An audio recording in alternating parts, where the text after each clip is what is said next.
Hi, welcome to Edward Box Guitar Tuition. Remember to share and subscribe if you enjoy this. Quite exciting today, it's my first 50th anniversary classic album inspection.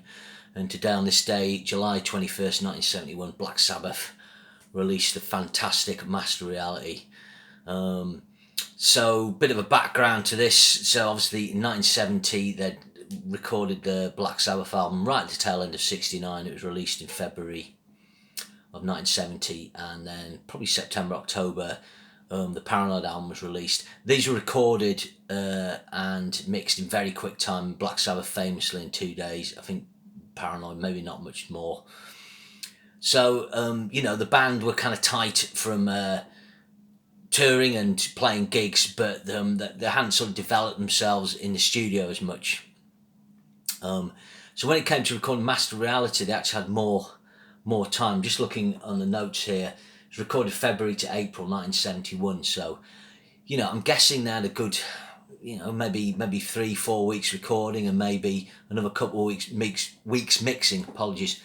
But I'm not sure. It doesn't necessarily say so. This was the last album they did with Roger Bain. After this, they felt they'd done, enough sort of studio work to produce themselves. I've got to say, I think Roger Bain does a great job on this. So what's some, it's a really influential record, this. It's really influential on grunge, stoner metal, sludge metal as they call it. That's not to say that the other two albums before it didn't have elements of that sound. There's just something about this album that's heavy as fuck, basically, for want of a better expression. 3 of the tracks, I'm just looking here, Children of the Grave, Lord of This World, Into the Void. The guitar's tuned down 1.5 steps, so it's not uncommon for bands to tune down a half step back then, but a whole step and a half step again, 3 frets of your guitar. I'm amazed like the strings stayed in tune really, and Geezer Butler tuned down, to match that on these tracks. Apparently Ozzy kind of, instead of singing in a lower register, he went higher, and I think that really benefits it. I think Ozzy's vocals are much better on this album than the first 2. I think he's starting to stretch into higher register, and what he does in that is he explores the vocal range that will become beloved of metal singers. Obviously, there's Plant and Gillan and Byron at the same time as this, but those bands are heavy rock bands, really. This is where those vocals get up there on something really, really heavy. Let's have a look at the tracks. So when you first listen to the album, what you notice is the Billboard's drums are really powerful. I mean, the guy's so hard hitting. Iommi's double tracking is really pretty tight on this, and then it's just everything's knotted together really well, and Ozzy's just giving it death over the top, and it's one of those things where the guitar sound is almost cooking and melting the speakers, So it opens with what I think is the best track on the album. It's one of the greatest tracks of the Ozzy era. It's Sweet Leaf, the Stoners anthem. 5 minutes and 5 seconds. So the coughing at the start of this is actually Tony Iommi coughing on a spliff. So basically, he was laying down an acoustic guitar part. I'm guessing it's for Orchid or Embryo, one of those little instrumentals. And I think someone took him a spliff, maybe it was Ozzy, and he started coughing and the mic was running. So what they did was cut that coughing and put it onto the start of Sweet Leaf. So this riff's just so heavy.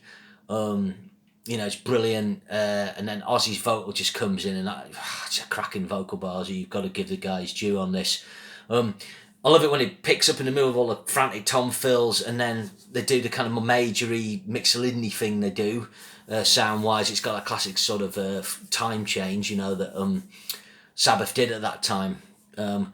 So it's a great track, and I think Tony Iommi's lead guitar's a little more focused. He's starting to get a little bit more structure, and some interesting things happen later on. It's a brilliant opening track, just sounds great. Then you've got After Forever. This is a really good sort of anti-religious song. I think Geezer Butler was brought up a Catholic. He was kind of questioning some of the belief things in this. This is a really heavy riff as well.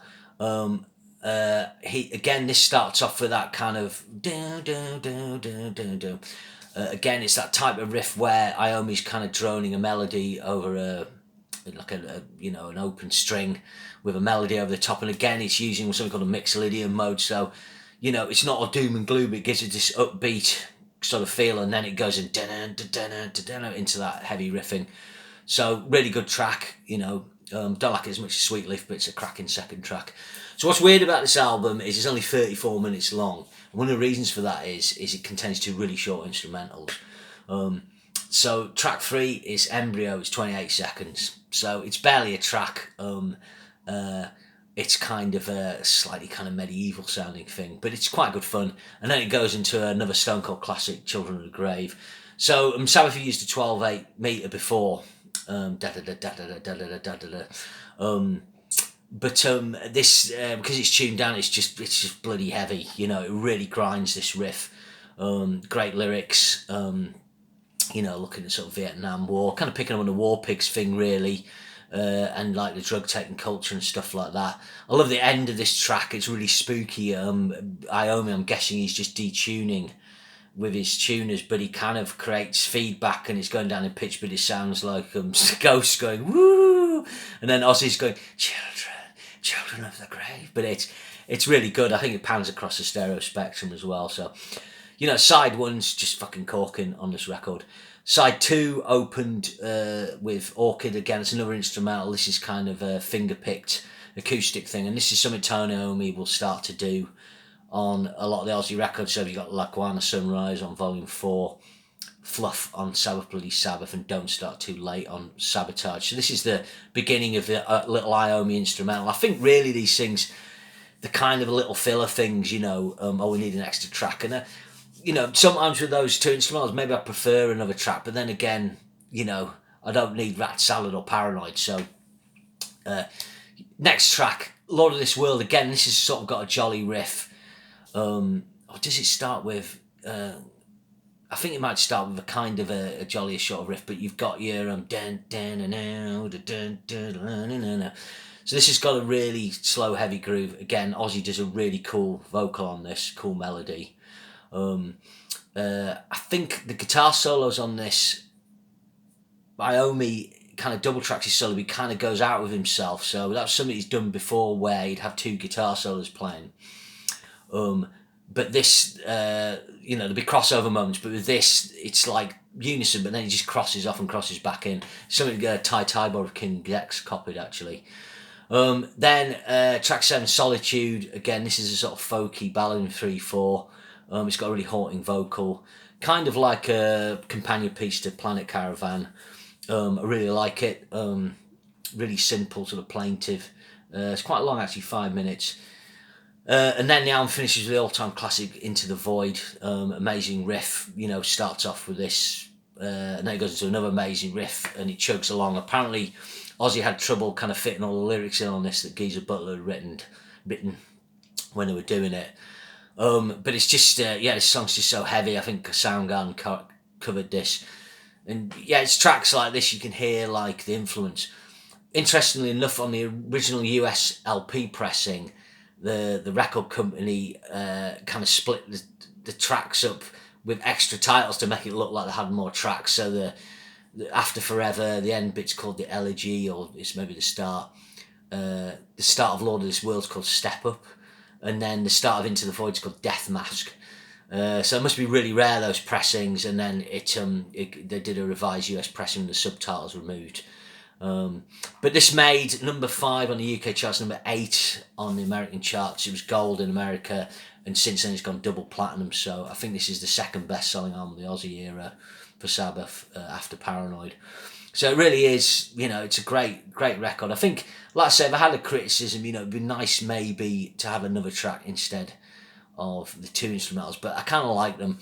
When I first got this album, there's a little story about it. I can't remember where I was, which city, but I've often said in these things, I'm brought up in the countryside, so we didn't get access to all the records. We'd have to go to like a city like Manchester or Leeds or something like that. I was in one of those places, and I think it might have been after Christmas or something, so I'm in a sale, and I got a copy of this at £1.49. It was a cutout, so it had the thick card, so it was obviously a NEMS pressing that had been a return, as they call it. They get cut out and then they get shipped off to record shops to be sold cheap. So £1.49 back then, I suppose about £6 in today's money, £7. So I kind of bought it because it was like I didn't have much money, maybe a bit of pocket money. I was like, all right, well, I'll get this. But when I put it on, like I really, it really connected with me in a way that Paranoid hadn't. And it's always been, you know, this Sabbath, Bloody Sabbath and Sabotage has always been my three preferred Ozzy albums. This, you know, I probably prefer the other two, but I don't know, it's a great listen, this. I'm just trying to think if there's anything else we can say. Like, he has a bit of flute on Solitude, which is a nice touch. And yeah, it's been ranked pretty highly up, you know, over the years. It's kind of gone further up album poll charts and things like that. But yeah, 50 years old today. You know, this is one of the oldest albums I have in my album collection, and it still sounds vital and fresh today as it did all those years ago. Master Reality, awesome. Hope you enjoyed that. Thanks.